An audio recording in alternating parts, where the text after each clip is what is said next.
secara umum tadi tekanan gitu, tekanan yang luar biasa.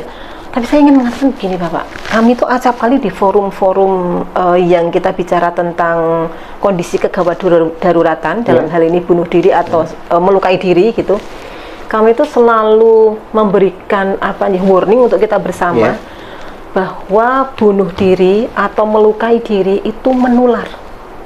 Prinsipnya adalah bahwa bunuh diri itu bisa dicegah, gitu. Dengan apa?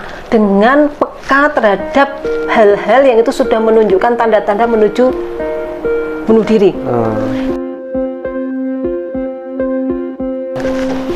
Assalamualaikum warahmatullahi wabarakatuh. Sahabat semua, kita jumpa lagi dengan podcast yang saya asuh, Our Concern. Saya M. Farid Cahyono, seorang jurnalis, dan kali ini saya bertamu ke kantor Center for Public Mental Health Universitas Gadjah Mada, Fakultas Psikologi, dengan Bu Nurul ya Bu ya. Bu Nurul Kusuma Hidayati, seorang pakar konseling yang berapa tahun Bu mendalami atau mengkonsultasi soal-soal bunuh diri? Kalau itu mungkin kalau bagi kami psikolog, begitu kami sudah disumpah, sudah dapat lisensinya, biasanya nggak lama setelah itu pasti sudah ada klien yang punya isu tentang bunuh diri, Pak. Nah, kita mengangkat isu soal bunuh diri ini, apa latar belakangnya, terus kemudian barangkali Bu Nurul punya data tentang seberapa besar atau berbahayanya ini menjadi penyakit masyarakat yang harus kita tangani dan kita sadari, lalu penanganan selama ini bagaimana oleh pihak-pihak dan keluarga, dan ya tentu saja kita akan menyampaikan, masyarakat pengen tahu harusnya bagaimana begitu Bu. Ya, oke. Sekarang pertanyaan pertama ya, yang ingin kami sampaikan saya sampaikan mewakili para pemirsa. Ini kasus bunuh diri yang terakhir itu ada mahasiswi Fakultas Kedokteran ya di Undip, jurusan anestesi. Tapi PPDS. Ya, terus kami pun juga ada Pak, belum lama ini. Oh, di UGM. Kan juga ada kasus di bunuh diri. Masyarakat juga ada. Kayaknya hampir tiap hari deh Pak, kita tuh saking seringnya gitu. Orang bunuh diri tiap hari? Ya, kalau kita lihat statistik, kemudian di rata-rata mungkin setiap harinya itu bisa 2-3 kasus Pak. 2-3 kasus di Jogja saja? Di DIY saja? Di seluruh Indonesia. Seluruh Indonesia 2-3 kasus. Karena kalau yang tahun 2023, kalau berdasarkan data dari Pusiknas, Pusiknas Polri gitu, itu per Desember itu Pak, 15 Desember itu waktu dikeluarkan datanya, itu tuh yang tercatat, ini yang tercatat saja, terlaporkan gitu, data bunuh diri itu sampai mencapai mau nanti di cross check di Pusiknas itu sampai 1.200-an begitu. 1.200 Indonesia. Padahal tahun sebelumnya itu hanya 900-an Pak. Jadi kalau dirata-ratakan per hari itu kurang lebih 3. Saya pernah dulu waktu di majalah Forum Jakarta Post ya kalau nggak salah, saya menulis tentang masalah bunuh diri yang sana kan setiap tahun ada ya. Terus kalau pada situasi krisis, pada situasi sulit meningkat ya. Angkanya kan sekitar 20 naik turun gitu. Saya belum cek untuk tahun ini gitu. Nah, kalau boleh tahu sebetulnya dari angka jenengan itu fenomena bunuh diri itu datanya seperti apa? Tadi kan angkanya segitu ya, sudah naik tuh. Tapi pengelompokannya juga ya, kelompok bunuh diri karena ini, karena ini. Gitu. Kalau itu mungkin kita agak setback ke belakang Pak gitu. Kalau kita bicara pendataan, memang sampai saat ini meskipun selalu setiap saat selalu ada perbaikan gitu. Setiap saat ada penyempurnaan dari masing-masing instansi, tidak hanya dari Polri tapi dari Kemenkes dan lain sebagainya gitu. Masing-masing punya data gitu. Tetapi memang harus diakui bahwa kalau soal pendataan kita PR-nya masih sangat banyak Pak, gitu. Jadi kalau tadi idealnya kan kita jadi bisa mengkelompokkan nih gitu, mengkelompokkan ya, tapi tidak secara detail itu tuh bisa terkelompokkan dengan baik gitu. Nah, mungkin secara detailnya monggo nanti di Pusiknas saja, di Pusiknas itu ada, di Kemenkes juga ada datanya. Tetapi mau bilang begini Pak, gitu. Sebenarnya yang jauh lebih harus mengemuka untuk menjadi isu kita bersama adalah bahwa yang sekarang tercatat itu mungkin hanya ya puncak gunung esnya saja. Hanya permukaan atau puncak gunung esnya. Bahkan berarti lebih besar. Lebih besar. Kompas itu pernah menuliskan yang tidak tercatat, tidak terlaporkan, tidak dilaporkan, akumulasi itu semua itu sampai 800-an% gitu. Itu kan ini sekali, Nje. Jadi misalnya ini angka yang bunuh diri terdata hanya 1000 sekian, itu berarti fakta sebenarnya 4 kali lipat ya. Sekitar itu. Ya makanya kemudian BBC itu juga menurunkan tulisan bahwa sebetulnya ya ini tahun 2022 loh Pak, gitu yang kemungkinan 2022. yang dilaporkan BBC ini. Berani mengatakan bahwa yang sesungguhnya itu bisa 4 kali lipat lebih gitu. Seperti yang tadi Bapak sampaikan. Sekarang pertanyaan berikutnya Bu, apa yang menyebabkan, meskipun ini rasional bisa ya bunuh diri karena kepepet atau karena sumpek dan seterusnya, tapi secara psikologis bisakah kami dijelaskan ke kami Bu, jadi orang sampai memutuskan bunuh diri itu? Kalau secara sederhananya pasti karena tekanan yang sangat berlebih, gitu. Setiap hari kan kita punya tekanan gitu. Artinya stres itu sesuatu yang tidak terpisahkan dari hidup. Kayak sudah ya mau nggak kamu dilahirkan, mau ya kamu pasangannya stres gitu kan. Kita sudah oke, nggak apa-apa Tuhan, aku mau gitu. Jadi memang tidak terlepas dari itu. Tetapi ketika tekanan itu sangat berlebih dan itu mungkin terus menerus gitu, atau yang sangat berlebih yang jedek gitu, nggak ada rilis gitu ya gitu, kemudian orang tiba-tiba nge-freeze, nggak tahu harus berbuat apa, mental block gitu kayak yang ini. Nah itu tuh sebetulnya kondisi yang kemudian akan lead to suicide gitu. Nah itu kondisinya macam-macam. Nah dari sini kita kan bisa membahas banyak hal gitu. Termasuk misalnya gitu, ada banyak yang kemudian bertanya gitu, kalau bunuh diri itu berarti orangnya punya gangguan jiwa ya, gitu, kok sampai bunuh diri? Nah, bisa ya, bisa tidak, artinya tidak selalu. Orang yang kelihatannya baik-baik saja di pagi harinya, kemudian tiba-tiba siang masih oke, tapi menjelang sore tiba-tiba dapat berita yang sangat luar biasa, terpukul, mentalnya nggak kuat, ini ya kemudian nggak ada dia nggak bisa berpikir lain kecuali ini terlalu berat bagiku, aku nggak mau menderita, kemudian pengen mengakhiri itu. Jadi sebenarnya bukan ingin bunuh diri, tapi pengen mengakhiri tekanan penderitaan yang kurasakan saat ini. Nah secara sederhananya begitu Pak, gitu. Seperti itu. Jadi tidak selalu yang bersangkutan itu mempunyai gangguan jiwa. Nah, penyebab tekanan-tekanan itu bisakah dikelompokkan atau didetailkan ya? Ini dari ini, dari bisa, ini, dari itu.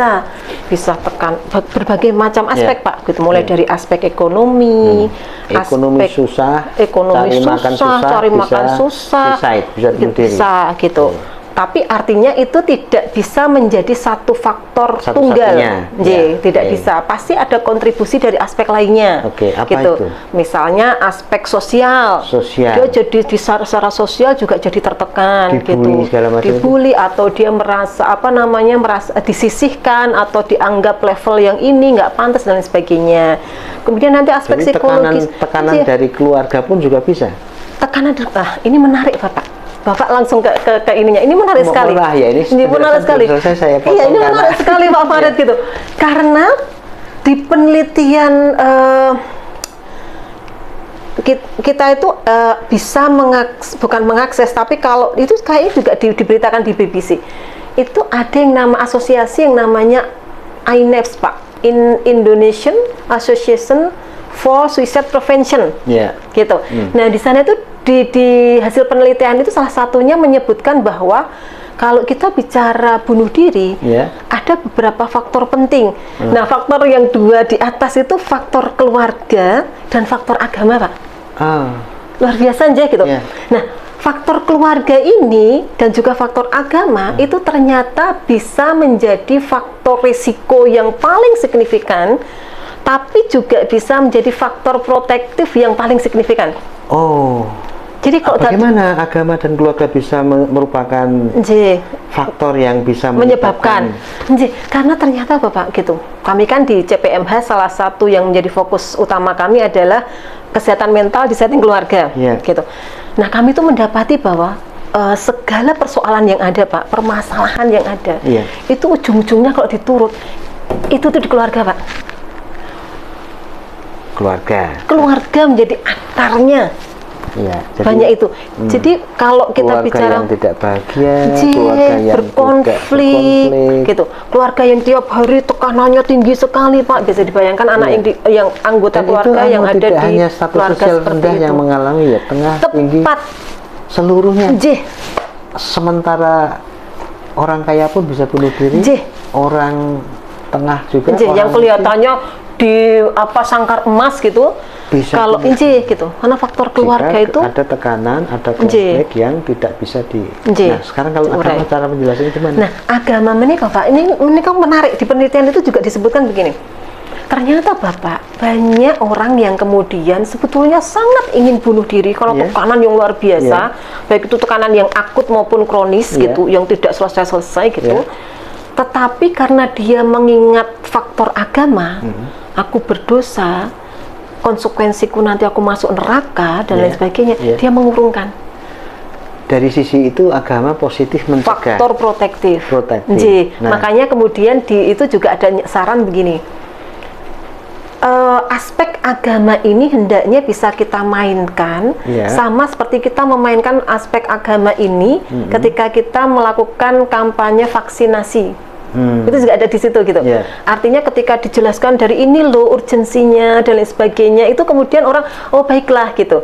Cuma masalah pokok tentang bagaimana mendapat tekanan itu kan harus terselesaikan. Gitu. Tidak hanya sekedar doktrin ya. Iya, tapi artinya faktor agama ini juga harus dikuatkan, Pak, gitu. Sehingga orang yang bahkan pengen banget mengakhiri itu, ketika dia terantuk, tapi nggak boleh, dia kemudian tidak jadi.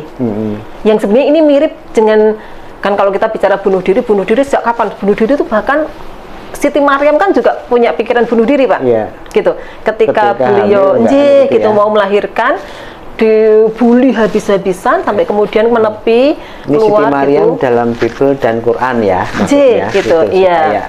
Jelas. Gitu. Siti Maryam ibunda dari Nabi Isa gitu. Nah, itu kan sampai punya pikiran ketika mau melahirkan, nggak pingin melahirkan, andai aku mati saja dan orang bisa melupakan semua ini gitu, aku jadi hilang gitu. Itu kan sampai segitu, sampai kemudian Tuhan tuh menurunkan malaikatnya untuk menghibur, gitu. Nah, tapi kemudian yang menyebabkan beliau tetap bertahan kan karena imannya, karena faktor agama, gitu. Nah, itu sebagai faktor protektif, Bapak. Jadi itu harus dieksplor, gitu. Nah, yang tadi itu soal keluarga tadi tadi kan keluarga yang mendapat tekanan, gitu, yang memberi tekanan itu bisa menjadi penyebab bunuh diri. Keluarga yang macam apa yang bisa menyebabkan hidup lebih sehingga bebas dari potensi bunuh diri? Tentunya kalau di kami keluarga yang well-being-nya bagus, yang sejahtera gitu secara psikologis. Jadi keluarga sejahtera secara psikologis gitu. Nah, ini menarik, Bapak selalu memberikan pemantik yang menarik gitu. Sejahtera secara psikologis. Karena banyak orang yang mengatakan begini, Bapak. Hanya ekonomi kurang sejahtera, raiso psikologisku sejahtera gitu. Gitu. Padahal Bapak di pandemi kemarin, mereka kan sebetulnya tes case langsung gitu, gitu. Teori-teori yang selama ini kamu dapat di forum-forum parenting atau apa, itu kamu beneran bisa mengaplikasikannya nggak gitu? Nah, dikasihlah sama Tuhan pandemi, gitu. Coba buktikan bisa nggak kamu gitu, menerapkan itu gitu. Nah, Bapak, ternyata banyak dijumpai orang-orang yang secara ekonomi turun drastis, tapi justru kelekatan keluarga itu semakin positif. Padahal secara ekonomi tidak sejahtera. Antar keluarga besar kemudian saling tolong. Keluarga besar atau keluarga kecil. Mereka jadi lebih banyak merenung, kemudian introspeksi, kemudian membangun kembali dari awal, ngobrol dari hati ke hati, ruang dan waktu bersama keluarga gitu. Nah, di sini kan kemudian menunjukkan bahwa ekonomimu mungkin tidak sejahtera. Tapi kamu bisa sejahtera secara psikologis kalau kamu menegakkan pilar-pilar ketangguhan keluarga gitu, salah satunya komunikasi dan sebagainya. Nah, itu yang keluarga yang bisa kemudian membuat orang itu anggota-anggotanya juga sejahtera, Pak. Jadi keluarga yang sejahtera, pilar-pilar ketangguhan keluarganya bagus, di mana pilar itu ada pilar komunikasi, kemudian ada pilar religi juga ada, religiusitas di situ ada gitu, dan lain sebagainya. Pilar hubungan interaksi yang bagus gitu dan lain sebagainya gitu. Apakah budaya itu ada satu tesis ya dulu Mas Darmaning Tias tentang apa namanya bunuh diri di Gunung Kidul, Pulung Gantung. Lalu kemudian dalam peristiwa COVID itu di Wonogiri ya, itu saya juga mendengar gitu. Jadi kepala keluarga ini kena COVID ya, lalu kemudian takut kalau anak istrinya kena COVID, daripada saya nakuti apa namanya, kemudian apa namanya menulari anak istri saya, lebih baik saya mati saja. Kemudian dia gantung diri gitu ya. Saya berpikir bagaimana pengaruh apa namanya, kok bisa sampai begitu ya? Artinya kalau di Gunung Kidul itu kan Gunung Kidul, mohon maaf ya untuk teman-teman yang di Gunung Kidul maupun di Wonosari gitu, kita tidak ingin untuk menjudge apa namanya, tapi kita ingin menganalisis, menguak fenomena. Apakah bunuh diri itu juga dipengaruhi oleh satu lingkungan dan kebiasaan yang menaun gitu. Nah, sampai nanti ya Bu ya, kita akan cari jawaban, barangkali bisa kita temukan pemecahannya. Kalau keluarga harusnya bagaimana, kalau untuk apa lingkungan harusnya dikondisikan seperti apa. Ada laporan juga kemarin dari Mas Farid Bambang Siswantoro gitu. Bukan Pak Farid. Farid sahabat saya. Halo Mas Farid. Cerita gitu, ada salah seorang Ustadz Zahdia, mohon maaf itu, anak buahnya dia bunuh diri hanya karena apa namanya kehilangan jamaah. Apakah lingkungan juga mempengaruhi situasi seseorang melakukan bunuh diri? Sangat. Kalau kita bicara keluarga, sejatinya kan kita juga bicara lingkungan, di setting yang mikro gitu, seperti itu. Kalau lingkungan di luar keluarga itu udah yang lebih makro gitu. Tapi apakah lingkungan, sekali lagi apakah lingkungan mempengaruhi bagaimana orang memutuskan apakah dia bunuh diri atau tidak? Sangat, Pak. Komunitas, misalnya dia pimpinan sebuah komunitas di wilayah itu kok bisa bunuh diri, itu penyebabnya apa kira-kira biasanya? Secara umum tadi tekanan gitu, tekanan yang luar biasa. Tapi saya ingin mengatakan begini, Bapak, kami itu acap kali di forum-forum yang kita bicara tentang kondisi kegawat daruratan, dalam hal ini bunuh diri atau melukai diri gitu, kami itu selalu memberikan warning untuk kita bersama bahwa bunuh diri atau melukai diri itu menular. Bunuh diri atau melukai diri menular. Jadi seperti pulung gantung itu bisa menular. Kita tidak bicara pulung gantungnya, kalau pulung gantung nanti orang mempersepsinya lain-lain karena itu magic gitu sesuatu yang ini. Tapi bunuh diri menikah menular. Makanya kenapa ketika ini nanti kita akan merentetnya ke media dan lain sebagainya gitu, maka kita mengenal namanya copycat suicide, copycat self-harm, copycat suicide. Gitu. Jadi mengcopy, melukai diri, mencontoh melakukan bunuh diri. Tepat sekali gitu. Mengapa kok bisa begitu? Karena begini Bapak, orang menikah, apalagi sekarang sharing gitu, semua apapun di-sharekan gitu, dengan kebebasan bersosial media. Susah dibagi, seneng diflexingkan gitu, derita didramatisasi gitu, sehingga semakin dia mendapatkan simpati, dia semakin bersemangat mendramatisasi penderitaannya, tanpa sadar dia semakin terperosok karena semakin menghayati itu. Nah, kesedihan itu jadi kesedihan komunal, Pak. Gitu. Nah, orang kan di saat seperti ini tekanan itu rata-rata semua orang memiliki tekanan yang lebih gitu. Bapak bayangkan ketika orang yang awalnya dia baik-baik saja, bukan baik-baik saja artinya dia mungkin sama sekali tidak punya pikiran bunuh diri. Dia tertekan luar biasa, tapi dia menjalani itu. Sudah bosan, tapi dia nggak, tiba-tiba kemudian dia buka sosmed, gitu. Dia membaca tentang sebuah kasus bunuh diri, di mana pemberitaannya tadi yang saya sampaikan sebelum podcast ini gitu. Pemberitaannya seolah-olah memberitahukan bahwa korban ini atau pelaku bunuh diri ini selama ini dia menderita ini. merasakan penderitaan yang luar biasa, tidak tertahankan, sampai kemudian dia mengambil langkah nekat itu. Itu bisa menginspirasi Bapak. Benar juga ya, kalau aku itu pasti langsung kayaknya plong sekali. Itu tuh menginspirasi Pak. Gitu. Jadi dianggap bunuh diri penyelesaian masalah atau ini selesai gitu. Iya. Tapi memang begitu Bapak.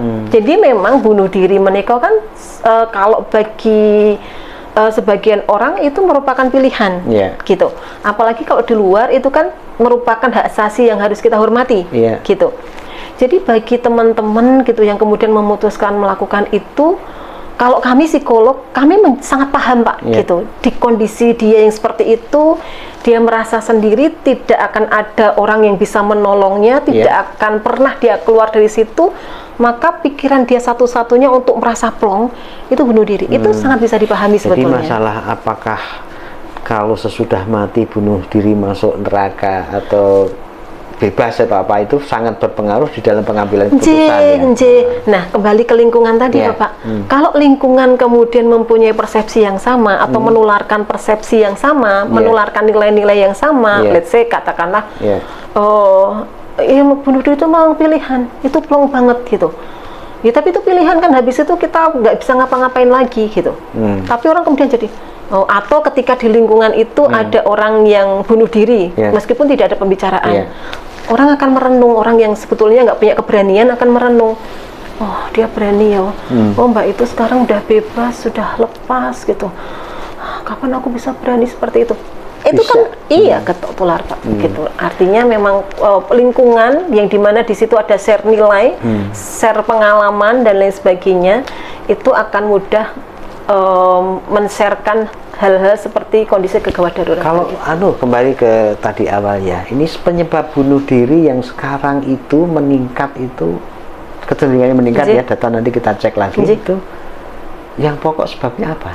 Kalau secara ini mohon maaf maaf sekali gitu, karena ketika kita bicara ini, kita tidak hanya bicara, kan kalau dulu kita bicara media, kita bicara pers, tapi sekarang sosial media tidak hanya milik pers, bahkan pers itu yang benar-benar legal, punya legalitas itu hanya berapa sih Pak sekarang?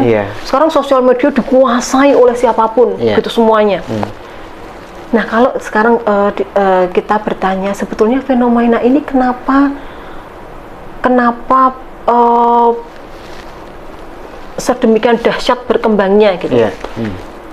Kalau kami so far yang kami lihat, di luar tekanan yang semakin besar nih Pak, gitu, di era sekarang, itu karena ya tadi itu Pak, copycat suicide. Karena kita setiap saat Bapak, bisa dibayangkan Bapak, setiap saat anak-anak yang baper, mudah banget yang melankolis gitu, kemudian scroll, kemudian mendapatkan banyak hal tentang suicide, tentang self harm dan lain sebagainya. Di sisi lain tidak mendapatkan literasi kesehatan mental yang memadai, sehingga kemudian tidak tahu apa yang sedang dialami dan how to overcome itu gitu. Alih-alih ini didapatkan, mereka justru fokus pada kayak gini ya, jadi suicide itu benar-benar digamblang disampaikan gitu dan sebagainya. Film juga ada yang kemudian mengambil tema itu gitu. Jadi semakin orang itu, kalau dulu Pak, orang mau bunuh diri itu masih yang ancang-ancang gitu, mundur lagi, kok menakutkan ya, besok gitu, mundur lagi, karena gini.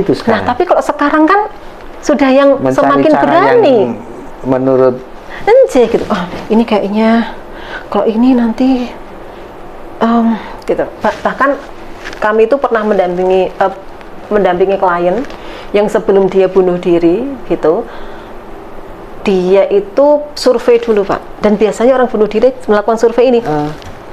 Jadi yang ini, kasus ini itu terjun gitu dari lantai ke lantai berapa gitu.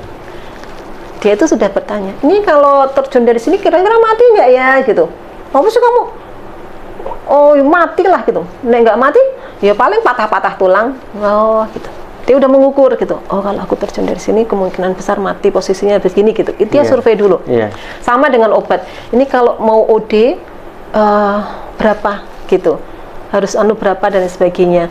Menyakitkan nggak? Dia udah searching gitu, menyakitkan nggak ini gini. Kalau kan paling banyak menggantung diri. Kalau menggantung diri prosesnya akan seperti apa? Seberapa cepat? Aku nggak mau menderita lama, seberapa cepat? Seperti itu. Jadi mereka sudah orang yang memang serius di sini sudah ada panduannya. Ini yang apa namanya? Kami mengeluarkan ini di CPMH gitu, pedoman pertolongan pertama psikologis pada upaya bunuh diri. Gitu. Nah, ini juga ada bisa di-download secara bebas gitu. Ada versi bahasa Indonesia. Tapi kalau Bapak Ibu teman-teman sudah bosan membaca dalam bahasa Indonesia, ada versi bahasa Inggrisnya gitu ya. Gitu mungkin lebih masuk gitu ketika membaca bahasa Inggris gitu. Kayak lebih serius gitu, seperti itu. Nah, di sini juga ada gitu. Nah, sekarang itu tinggal yang ketika dia serius, dia akan mempersiapkan, Pak. Klien-klien kami itu ketika mereka mengatakan pengen bunuh diri, biasanya kami akan ngobrol secara lebih dalam. Oke, kenapa? Sejak kapan kamu punya itu? Sudah seberapa serius? Apa sih yang kamu rasakan sampai kamu merasa itu satu-satunya jalan dan lain sebagainya? Sampai di titik kami tanya, oke, persiapanmu sudah sejauh mana? Gitu. Oke, kemudian kita akan bicara tentang ada pilihan lain nggak? Yuk kita cari sama-sama kira-kira. Tapi kami sangat memahami kenapa kamu sampai punya pikiran begitu gitu. Karena kalau kami di posisimu pun kami akan bingung. Tapi yuk kita ngobrol, kita cari bersama kira-kira apa yang bisa menjadi alternatif gitu. Tapi sampai pada menentukan kamu sudah mempersiapkan apa? Oh, menyiapkan obat. Kamu letakkan di mana? Gitu. Itu sudah menunjukkan keseriusan. Kalau nggak ketemu psikolog gimana misalnya? Jadi di wilayah-wilayah tidak ada psikolog, peran teman, keluarga, lingkungan harus bagaimana? Keluarga, teman, lingkungan semuanya harus bisa berperan, Bapak. Makanya kami itu di sekarang ini juga menggiatkan di UGM juga, Bapak gitu. Di UGM itu kami punya HPU selain CPMH, punya HPU Health Promoting University gitu. Jadi di bawah ada satu besar lagi gitu. Nah, itu tuh salah satu itu di promosi prevensinya, Bapak. Jadi kami itu melatih semua gitu, sebenarnya warga kampus gitu. PFA untuk gatekeeper, Bapak. Jadi psychological first aid untuk orang dengan kecenderungan bunuh diri. Gitu. Jadi ketika jadi gini, prinsipnya adalah bahwa bunuh diri itu bisa dicegah, gitu. Dengan apa? Dengan peka terhadap hal-hal yang itu sudah menunjukkan tanda-tanda menuju bunuh diri. Jadi melakukan deteksi dini. Orang yang mau bunuh diri sebetulnya mereka sudah memberikan tanda, dan itu yang harus kita kenali. Makanya kita kemudian belajar untuk menjadi gatekeeper yang bagus.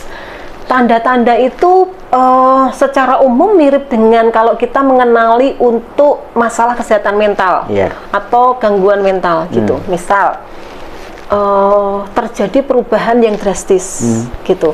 Dia yang semula begini kok dia drastis jadi begini. Sudah berapa lama gitu. Apakah dia semakin lama semakin drastis gitu. Misal, Bapak, dia itu orangnya ceria kok sekarang jadi menengan ya, gitu. Kok dia menarik diri ya? Itu harus sejak kapan? Iya, waspada gitu. Oke. Kok dia kemudian misal nih, Bapak gitu, kok dia sering tiba-tiba terlihat matanya sembab, atau dia nafsu makannya menurun drastis, atau kemudian dia mulai ketika diajak ngobrol itu sudah yang kelihatan dia gelisah sekali. Sudah mulai tidak nyambung, sudah mulai yang minatnya itu menurun banget. Iya, dia itu suka, kan tahu kan Mbak, dia itu suka banget bakso. Kemarin tak ajak makan bakso itu sama sekali dia itu nggak minat. Terus dia tuh kayak yang pikirannya kemana-mana gitu. Nah, itu sudah beberapa hal yang ini. Nah, lebih serius lagi ketika dia mulai menunjukkan tanda misalnya gini, Mbak, kayaknya itu tuh ini loh Mbak, kenapa? Dia tuh udah mulai ngomong tentang urip ki abot. Kok urip ki ketoke nek mamane anu mak pleng gitu, kok kosong gitu, rasa kangen ya penak banget ya gitu misalnya. Seperti itu mulai, tapi sambil guyu tuh loh Mbak, sambil tertawa tapi kayak gitu. Terus misalnya aku susuk kalau aku nggak ada aku titip adikku ya misalnya seperti itu tuh obrolan-obrolan yang sebetulnya menunjukkan indikasi bahwa aku pengen mengakhiri hidup ini gitu, tapi tidak diucapkan lewat satu kata aku pengen mati, enggak, tapi dia pakai kata-kata yang lain gitu. Nah itu tuh hal-hal yang ini jadi penting sekali nih ya. Ini sudah ada semua pertama. Di website ada ya. Ada. Silakan gitu. Nanti para pemirsa untuk mengakses. Waktu yang sempit ini kita gunakan untuk bertanya berikutnya. Ini begini. Itu kan ada situasi di mana orang masuk di satu lingkungan, mohon maaf ya, pendidikan gitu, tekanan berat gitu kan, dan kemudian ada kebiasaan di lingkungan itu yang menciptakan situasi yang tidak memungkinkan dia kuat gitu ya, kayak di mohon maaf di Undip kan kemudian menteri top dulu kan, didandani kan gitu. Nah, kalau situasinya itu yang dianggap ya, yang dijudge ya, mohon maaf ini dijudge sebagai penyebab adalah lingkungan, itu kondisinya perubahannya harus bagaimana? Pendidikan yang terlalu seperti itu misalnya. Apa yang harus ini dilakukan? Sudah promosi prevensinya, sudah ranah masuk ke promosi prevensinya berarti ya. Ya, apa yang harus dilakukan oleh satu institusi atau lingkungan yang tertuduh atau terduga sebagai pihak yang menciptakan situasi seperti itu. Mungkin kita akan lebih pas ketika kita universal saja Bapak, bukan yang spesifik gitu ya. Kita bicara saja tentang instansi akademik gitu, yang pada umumnya memang menekan Pak. Tidak usahlah kita bicara PPDS yang itu semua orang tahu bahwa kalau PPDS itu semenekan itu gitu. Tapi kita bicara saja instansi pendidikan secara umum yang itu menekan sekali Pak. Nggak usah, saya nggak usah jauh-jauh, saya UGM saja. UGM itu Pak, mahasiswa yang masuk UGM gitu, ini jadi agak lebar menikah. Jadi ada sebetulnya Bapak, kalau di dunia kesehatan mental menikah kan kita diajarkan untuk tidak hanya mengenali dua dikotomi kondisi, sakit mental dan sehat mental. Tapi diantaranya itu kan ada leveling gitu. Jadi ketika kita tahu leveling ini dan tanda-tandanya, kita jadi paham bahwa kalau aku nggak baik-baik saja, aku tuh tidak yang kemudian otomatis sakit. Tapi aku mungkin ada di sini, aku cuma ya sedang distress saja. Distress artinya stres yang negatif gitu, atau aku sedang mengalami masalah kesehatan mental gitu di sini. Nah, kondisi di sini Bapak gitu, at some point gitu di sini tuh ada yang kita mengenalnya sebagai kondisi abnormal. Kondisi abnormal itu ketika distresnya atau stres negatifnya itu luar biasa. Gitu. Nah, sebetulnya yang bisa kita lakukan Bapak gitu, ketika kita bicara tentang instansi yang menekan, maka salah satunya adalah orang itu harus paham bahwa kalau aku masuk instansi itu pasti mendapat tekanan. Iya, aku akan memasuki kondisi yang itu abnormal. Gitu. Dimana kalau kondisinya abnormal, maka di situ ada yang namanya reaksi yang bisa dipahami. Jadi normal reaction to abnormal situation. Gitu. Jadi ketika memahami itu, orang itu sudah yang bersiap Bapak. Mau masuk ke UGM tuh udah pakai baju zirah, mau ke medan perang gitu. Udah yang oke, aku harus siap dengan apapun tekanan yang ada di UGM karena itu kondisinya abnormal gitu. Jadi dia nggak terkaget-kaget dengan dia alami. Ketika dia merasa kesepian, dia merasa oh ini yang salah satu kondisi abnormal. Baiklah, aku sedih, aku merasa ini that's okay. Itu memang harus yuk gitu. Dia kemudian memanage-nya. Itu satu. Dengan kemudian kalau literasi kesehatan mentalnya bagus, dia bisa memanage itu. Nah, itu secara umum Bapak. Nah, kalau kemudian balik lagi, apa yang bisa kita lakukan? Maka Bapak, promosi prevensi itu ketika kita sudah tahu bahwa instansi pendidikan dimanapun itu abnormal situation, maka langkah yang harus dilakukan itu adalah langkah sistemik. Perbaikan sistem atau sistemik, semacam apa? Artinya ketika langkah sistemik yang dilakukan secara bersamaan. Sistemik. Jadi bukan yang sporadis ketika ada kasus langsung grubuk atau sektoral yang hanya di sini saja atau ini saja, tapi semuanya. Bisa dijelaskan agak detail tuh yang dimaksud sistemik itu dalam konteks ini, misalnya universitas harus melakukan apa? kalau dekanat melakukan apa, pihak keluarga gimana kan gitu. Betul. Nah kalau di UGM ini Bapak, ini saya mohon maaf gitu, saya agak lupa di sini tuh namanya biro apa Biro Layanan Umum apa itu. Nah di bawahnya itu ada HPU tadi Bapak, Health Promoting University tadi itu promosi prevensi. Tapi di sini juga ada ULKM. ULKM itu untuk kondisi darurat dan lain sebagainya, screening kondisi darurat, penanganan itu dan lain sebagainya. Nanti ada beberapa macam di sini. Nah ini udah sistemik Bapak. Nah artinya ketika seperti ini gitu, maka ini yang kemudian akan menjadi komando untuk fakultas-fakultas yang ada di bawah UGM gitu. Nah kalau di sini misalnya Bapak, di masing-masing fakultas itu ada yang namanya ambasador HPU, manajer HPU gitu. Manajer HPU-nya kalau tidak psikolog yang megang, itu salah satu dosen yang memang itu diberi amanah. Nah di bawah manajer HPU itu ada para peer counselor gitu atau first aider yang dilatih gitu. Nah itu kemudian nanti yang akan menemani teman-temannya seperti itu. Nah kemudian kita juga ada pelatihan-pelatihan. Nah praktiknya mungkin seperti ini. Salah satu contoh ketika kami kehilangan di salah satu fakultas gitu, maka yang kemudian kami lakukan adalah segera berkoordinasi dengan manajer HPU-nya di situ gitu. Misalnya psikolog gitu. Kami ke sana kemudian menghadap dekanat gitu, kemudian melakukan postvention gitu, mendata gitu siapa saja yang terdampak dan sebagainya gitu. Kemudian nextnya apa?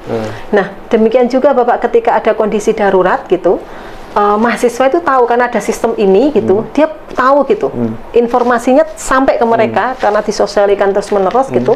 Mahasiswa itu tahu ketika aku punya masalah di fakultasku ada psikolog. Tapi aku nggak mau ke sana. Aku mau ke psikolognya Univ. Kami juga punya di GMC, kliniknya UGM. Aku mau ke sana saja, gitu. Maka dia bisa ke sini, gitu. Dan lain sebagainya. Jadi sistemik itu memungkinkan kita untuk bareng-bareng Bapak semua lini itu paham akan itu, literasi kesehatan mentalnya jalan, penanganan kasus kegawat daruratan juga jadi terkoordinasi. Kalau UGM sendiri, kehilangan mahasiswa yang bunuh diri ada beberapa kali ya. Dan itu sangat memprihatinkan, tapi kesiapan itu kan dilakukan ya. Kami belum sempurna masih Bapak gitu, tapi kami terus berbenah gitu. Mestinya ada pertanyaan meskipun apakah di Jogja itu kampus-kampus yang lain ada kasus bunuh diri nggak? Wonten gitu. Ada kayak kemarin kan kita aduh kok saya lupa di UAMY atau di UAD itu kan juga ada. Dan sekali lagi Bapak gitu, tidak semua kasus bunuh diri menikah dilaporkan gitu, karena banyak hal, malu, stigma itu masih sangat kuat Bapak gitu. Keluarga bahkan ketika itu sudah di rumah sakit meninggalnya, itu ketika mereka merasa ini keluarga nggak mau menanggung apapun itu, maka kemudian minta itu itu tidak akan dilaporkan Bapak. Gitu. Demikian juga, mohon maaf bukan berarti kemudian gimana-gimana, tapi instansi-instansi yang kemudian mungkin melakukan itu juga alasannya pasti image satu gitu, kemudian permintaan keluarga gitu dan lain sebagainya yang tidak mau kemudian berlarut-larut. Di masyarakat sendiri gimana Bu? Ini kan kampus ya, kampus. Kalau gimana cara secara sistemik kita melakukan perbaikan untuk kasus bunuh diri yang dilakukan di masyarakat? Itu juga, jadi ini menarik Bapak, karena kalau kami mungkin belum tahu banyak. Tapi yang kami tahu adalah kemarin ini kan kami sedang kerjasama dengan Kemenkes untuk membuat modul PFA, Psychological First Aid, atau kalau di Kemenkes itu pertolongan pertama pada luka psikologis. Nah, kami memang menggarap untuk yang dari PAUD, TK, SD, SMP, SMA, dan perguruan tinggi, gitu. Nah, tetapi Bapak ada bidang lain gitu, yang itu membuat PFA atau P3LP itu untuk masyarakat, gitu. Supaya masyarakat tahu, paham bahwa ini loh yang bisa dilakukan oleh masyarakat ketika ada kasus bunuh diri atau kasus orang ingin mengakhiri hidup, mencoba mengakhiri hidup, gitu. Supaya apa? Supaya masyarakat juga paham bahwa yang bisa menangani itu tuh tidak hanya psikolog atau psikiater, kalau kita bicara promosi prevensi itu kita itu loh sebagai masyarakat itu juga sebetulnya budaya sekali. Nah ini saya satu contoh Bapak yang membuktikan itu. Ini bukan karena saya dari psikologi gitu. Artinya ini juga dilakukan oleh fakultas-fakultas lain, tapi karena saya mengalami sendiri, melihat sendiri gitu, jadi saya berani menceritakan ini. Waktu itu di Fakultas Psikologi itu sama sekali belum ada pelatihan untuk gatekeeper suicide, gitu. PFA untuk gatekeeper suicide itu belum ada. Tendik gitu karyawan belum diberikan itu. Meskipun kalau isu-isunya sudah sampai, tapi how to-nya itu belum gitu. Nah, artinya kan mereka masih sama seperti masyarakat pada umumnya gitu, hanya saja lebih ini. Tapi untuk tahu tuh itu belum, have no idea lah gitu. Sampai kemudian ada satu peristiwa mahasiswa mau bunuh diri di tengah ujian. Gitu. Itu kan kalau ujian itu tekanannya luar biasa Bapak untuk mahasiswa kami gitu. Luar biasa karena kompetisinya itu rasa untuk berkompetisi itu sangat tinggi sekali, gitu. Minus saja itu tekanan bagi mereka. A dan A minus itu yang punya A minus itu tertekan sekali. Nah waktu itu tiba-tiba heboh, saya ditelepon ada di lantai 6. Wah Nurul, ini ada yang mau bunuh diri, kami harus apa? Segera ke sini ya, gitu. Ada ke sana Mbak, kan gedung kuliahnya di seberang sana. Sudah selesai ditangani. Dan kemudian udah selesai gitu. All is well. Gitu. Nah kemudian kami ngobrol habis itu apa yang ibu-ibu lakukan waktu itu, ngobrol-ngobrol. Intinya adalah beliau mengatakan pokoknya Mbak kami itu insting saja, pokoknya ini anak harus tenang dulu agar dia tenang, kami harus tenang, saya harus tenang, lingkungan harus tenang dan nyaman bagi dia, aman bagi dia. Itu aja. Jadi kami benar-benar tenang, itu ruangan kami kosongkan, gitu, kami bawa ke ruang pengajaran, ruangan kami kosongkan, yang mau masuk itu kami usiri, gitu. Gitu, pokoknya harus tenang mungkin. Dia nggak punya ilmunya kan? Belum punya ilmunya, tapi benar-benar kemudian yang satu mendekat dari belakang Mbak, gitu, dengan hangat, gitu. Perempuan semuanya. Yang akan melakukan? Perempuan kebetulan, gitu. Tahu juga bahwa karena perempuan yang laki suruh ini gitu, yang nangani perempuan bertiga. Itu yang depan itu kemudian manggil gitu, misalnya menamai Mbak Mawar gitu, Mbak Mawar gitu, halo gitu, yuk tarik nafas gitu, tak suruh tarik nafas Mbak gitu. Instinktif seorang ibu Bapak, bisa. Artinya masyarakat itu mempunyai kemampuan untuk menjadi penolong pertama pada kasus-kasus gawat darurat. Iya, ini yang penting sekali kan. Karena tidak semua tempat ada psikolog yang seperti itu. Benar. Artinya kita bisa, dan saya kira kesimpulan untuk diskusi kita podcast kita kali ini adalah bahwa sekarang itu fenomena bunuh diri meningkat dengan ada peran media maupun media sosial yang seperti itu ya. Dan mari kita akui dulu ya. Kita akui dulu bahwa fenomena bunuh diri itu ada, meningkat, dan menjadi PR kita bersama di lingkungan keluarga, di lingkungan bahkan di lingkungan akademik, dan juga di luar institusi pendidikan dengan tekanan-tekanan itu kan. Jadi diakui dulu, dan kemudian bagaimana pencegahannya ya kita pelajari bersama. Tetapi selain psikolog juga masyarakat itu punya kemampuan untuk melakukan pencegahan gitu. Nah, bagaimana kemudian itu melakukan pendampingan, melakukan sinergi secara sistemik tadi ya. Harus sistemik. Jadi Bapak Ibu, mari kita bayangkan kalau keluarga kita di dalamnya ada penolong-penolong pertama yang paham bahwa dia bisa memberikan pertolongan psikologis pada anggota-anggota yang lain, memberikan kenyamanan, keamanan gitu. Dan masyarakat kita juga demikian, bahwa aku bisa berguna bagimu, tidak hanya bagiku, tidak hanya bagi keluargaku. Kemudian ada kepekaan untuk tengok kanan kiri gitu, ada yang membutuhkan tidak gitu. Kan dulu tuh kental sekali, tapi sekarang mulai tergerus gitu ya, nafsi-nafsi, lulu, gue gitu, takut untuk mencampuri urusan keluarga lain. Nah, mari kita kemudian kembalikan ke yang dulu gitu, saling peduli seperti itu. Saya kira sangat bermanfaat sekali yang kita dapatkan dari Bu Nurul Kusuma pada saya senang sekali hari ini. Bicara sama Pak Farid. Jangan lupa ya, ini bisa diakses di internet. Makasih sekali lagi Bu Nurul, dan juga untuk teman-teman yang sudah bekerja dalam sunyi, saya kira. Tapi sekarang banyak temennya. Ya, banyak Pak temennya. Farid juga termasuk, Ya, kita senang terima sekali. kasih, mohon maaf. Sampai ketemu lagi di podcast yang akan datang. Wassalamualaikum warahmatullahi wabarakatuh. Waalaikumsalam warahmatullahi wabarakatuh.